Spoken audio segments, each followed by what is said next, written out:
meron pa po tayong susundot, no? Yung kahapon na trending na natin na tungkol sa ano, kay Tio Moreno.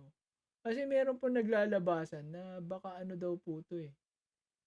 Baka, search na lang natin. Ay, hindi, ano, binlock pala ako nun, putik. Puso eh. Binlock ako eh. Kaya, alas na. Ah, kasi meron pong mga nagduda. Ayan na, tignan nyo po. Well, siguro yun talagang trabaho niya, no? Nang nananak siya. Kaya siya medyo kumita, no? Pero dati po talaga si Tio Moreno. Eh ano po 'yan, no? Ganito itsura niya, no? Pakita ko sa inyo. Balita at kaalaman.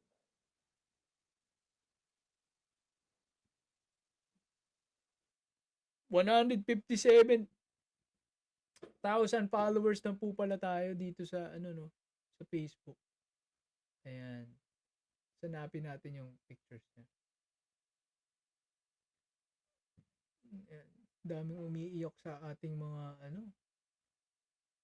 Ayan, oh. Spot the difference, guys. Grabe, no? Parang walang pinagkaiba eh. Yan, ito po yung ano, no? Last na ano natin, no? Susundutan lang natin. Kasi ito po, guys, ang itsura niya.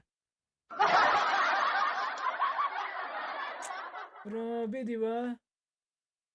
Di ba? Nakita niyo? Ano yun? Yan po itsura niya, oh. Oh. Yung sahig ng bahay niya, ancestral house niya, lupa.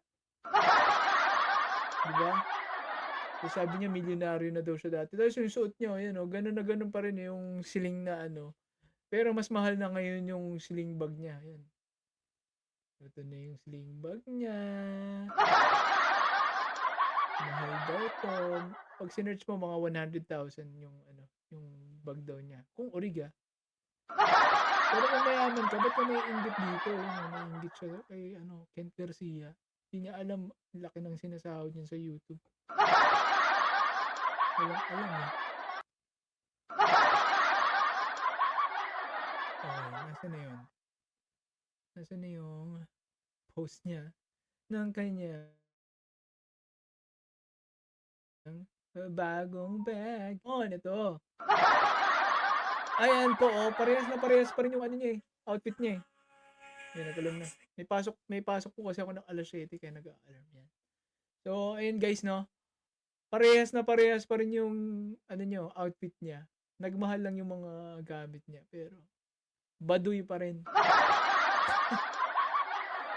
Ayan, 'di ba? Oh, yan oh. Nakita niyo kung ano yung nahuli sa kanya, 'di ba? Sabi niya kuya niya yung nakasuhan, dapat siya nga yung nakasuhan eh. Kasi nandyan eh, 'di ba?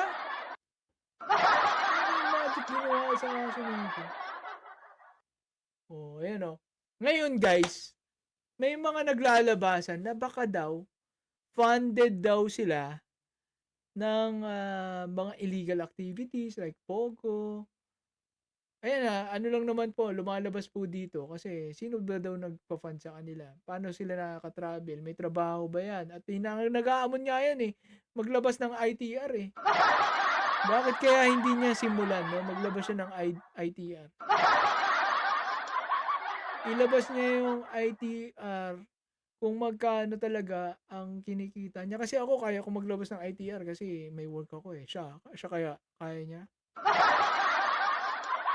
Tapos, ang isa pa pong iniisip, di ba kasi pumunta po ito ng China eh. Di ba? Iniisip nila, paano kung China pala ang nagpopondo sa kanila? At mapapansin mo naman sa mga post niya, eh, puro pro-China ang post niyan. Di ba? So, hindi mo maalis sa isip natin na baka nagpopondo sa kanila, China, Pogo, di ba? Ayun oh. Pasensya na po kayo sa inyong lahat. Binili ko po ang Louis Vuitton Trocadero wearable wallet. Ang mga sahod nyo, yan po yung sinabi na tinakbo niya yung sahod ng mga ibang DDS vloggers. Inamin eh. Di ba? Inamin yan eh. Tatanggi pa ba siya? Oh, saan galing yung mga pondo ng mga DDS vloggers? Oh, dati sabi niya, PR siya ni Sara Duterte. Ngayon, DDS vloggers, mayroong mga pondo pala, tinakbo yung sahod, o magkano kaya, 'di ba? At sino nagpopondo sa kanila? Ayun, yung mga iniisip ng iba, baka China nga daw.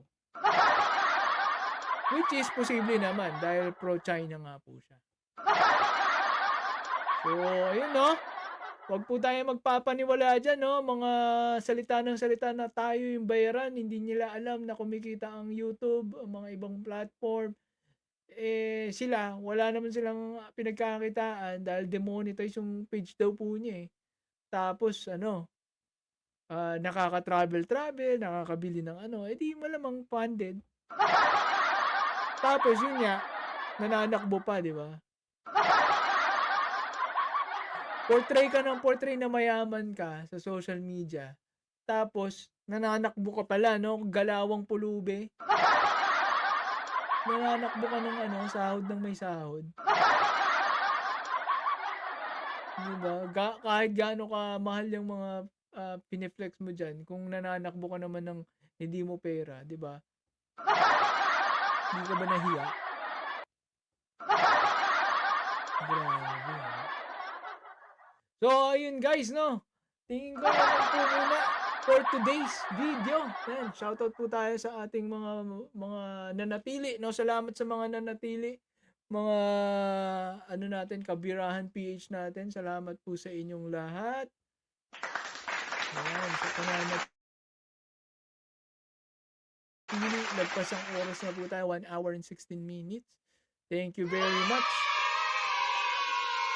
Ayan, magpapaalam na po si Digong, oh. Nansayo ka muna, Digong. Anong gusto nyo? Comment 1 kung gusto nyo, tampalin si, tatay mo carton. Ayan. Bye and thank you, sabi ni Caroline Makina. Ayan.